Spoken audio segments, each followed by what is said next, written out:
ibu semuanya pernah merasakan kemacetan parah, kemacetan di jalan, antrian yang panjang, dan yang lain sebagainya. Mungkin macet di tol, di pintu tol, keluar tol, dan yang lainnya. Bagaimana kesalnya, ngedumelnya, capeknya macet. Mungkin pernah kita alami. Sampai tidak, mungkin ada yang pernah mudik dan macetnya parah sampai tidak jalan-jalan. Demikian, itu kemacetan di dunia. Nabi kita mengabarkan sebuah peristiwa di akhirat nanti kelak, kemacetan yang paling parah, macetnya. Hatta setiap dari kita tidak akan bisa menggeser sesenti pun dari kaki kita. Nabi kita mengabarkan dengan redaksi, la tazalu qadama 'abdin, tidak akan bergeser kedua kaki seorang hamba yaumul qiyamah, pada hari kiamat. Bayangkan, di hari kiamat yang mana satu harinya sama dengan 1000 tahun di dunia. Kana miqdaruhu alf sanatin mimma ta'udun. Mataharinya didekatkan, bagaimana panasnya, semuanya telanjang. Nabi kita mengabarkan dengan segala hiruk-pikuknya. Setiap orang mengantri di persidangan ilahi Rabbi. La tazalu qadama 'abdin, tidak akan tergeser dua kaki seorang hamba yaumul qiyamah, pada hari kiamat, hatta yus'al, sampai ditanya, diaudit satu persatu. Satu orang kira-kira hidup sejak balik sampai wafat, taruhlah umurnya 60 tahun. Balik taruhlah umur 15 tahun. Berapa tahun yang harus diaudit? 45 tahun. Mengaudit satu demi satu. La yughadiru saghiratan wala kabiratan illa ahsaha. Tidak ada yang kelewat, yang kecil maupun yang besar. Status kita hari ini Facebook, status WA, semua diaudit. Chat kita dengan siapa hari ini, semua diaudit. Lama, oh tentu. Dan manusia yang diaudit sejak zaman Nabi Adam sampai orang yang mati terakhir di hari kiamat. Ya. Maka kemacetan ini bisa dibilang kemacetan yang paling parah yang akan dialami oleh seseorang di akhirat kelak. Apa yang ditanya? 4 perkara. 1, an umrihi fima afnah. Ditanya umurnya. Ditanya umurnya dihabiskan untuk di mana? Dihabiskan di mana? Dihabiskan untuk apa? Nabi kita mengabarkan, umur umatku itu antara sitin sab'in, 60 atau 70, dan sedikit yang lebih dari itu. Jadi umurnya yang ditanya. Kedua, apa yang ditanya?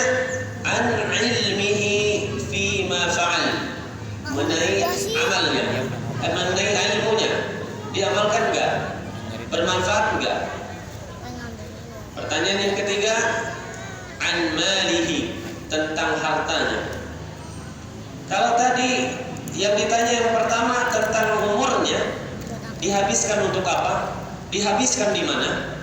Kalau ditanya ilmunya, diamalkan tidak? Ya.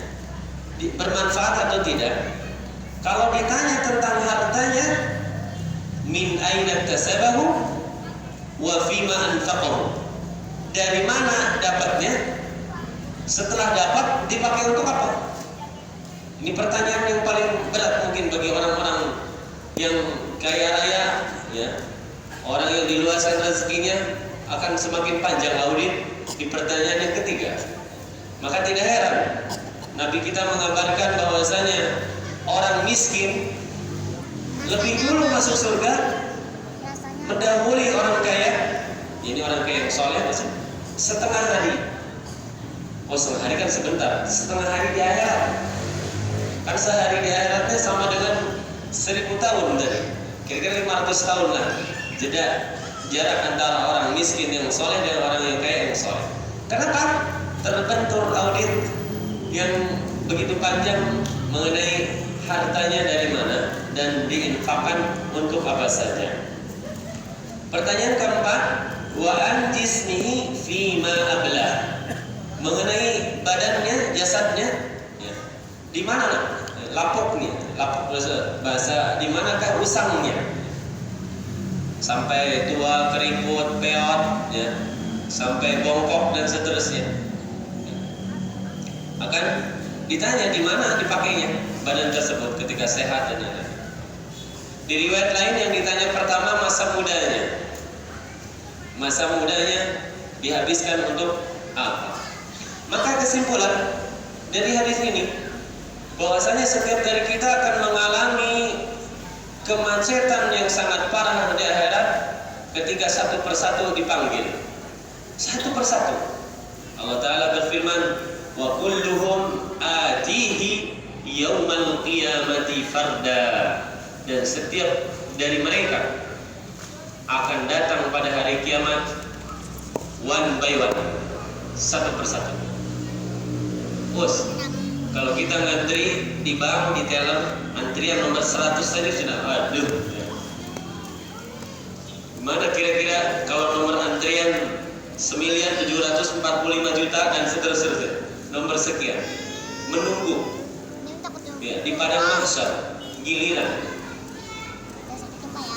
Maka Allah menyebut hari akhirat di dalam Al-Quran dengan Yaumal Hasrah, hari penyesalan.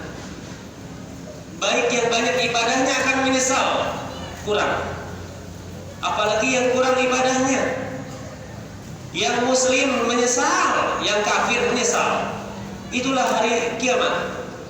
Hari di mana setiap dari kita akan menyesali segala apa yang telah kita lakukan di akhirat. Kenapa tidak begini? Kenapa tidak begitu? Tapi namanya penyesalan sudah terlambat, apalagi sudah di akhirat. Menyesali yang tadi, umur dikasih umur sekian tahun, rupanya habis untuk apa? Pak, Bu, kalau umur 60 tahun, katanya tidur yang sehat 8 jam, sehari semalam 24 jam, berarti tidur setiap dari kita sepertiga. Betul. Kalau umur 60 tahun berarti tidur berapa tahun? 20 tahun habis untuk tidur. Betul? 20 tahun habis untuk tidur. Coba umat-umat terdahulu, ya. Umat Nabi Nuh. Nabi Nuh berdakwah, ya. Disebutkan di dalam Al-Quran 950 tahun, ya. Alfasanatin illa khamsina ama, 1000 tahun kurang 50. Umurnya 950 tahun. Kalau umur orang dahulu begitu panjang dan diisi dengan amal ibadah, siapalah kita yang mungkin umur belum tentu sampai angka 60 tahun. Maka penyesalan demi penyesalan akan semakin disesali di akhirat kelak. Maka pada kesempatan sore hari ini kami akan mengulas ungkapan-ungkapan di dalam Al-Quran yang Allah sebutkan bagaimana seseorang akan menyesal di akhirat karena apa saja. Ada dua uslub, ya, ada dua ungkapan yang biasa Allah sebutkan di dalam Al-Quran untuk menggambarkan penyesalan seseorang di hari kiamat tentu saja. Dan dalam Al-Quran penyesalan itu ada penyesalan orang-orang di hari kiamat kelak, ada penyesalan orang ketika ada di dunia. Saya sebutkan contohnya penyesalan Maryam ketika mau melahirkan dan beliau Maryam mengandung tanpa adanya seorang suami. Ketika itu dia tinggal di Baitul Maqdis, namun ketika hamil bertambah besar, malu, maka dia pindah ke tempat yang jauh. Fa'aja'ahal makhadu ila jil'in nakhlah.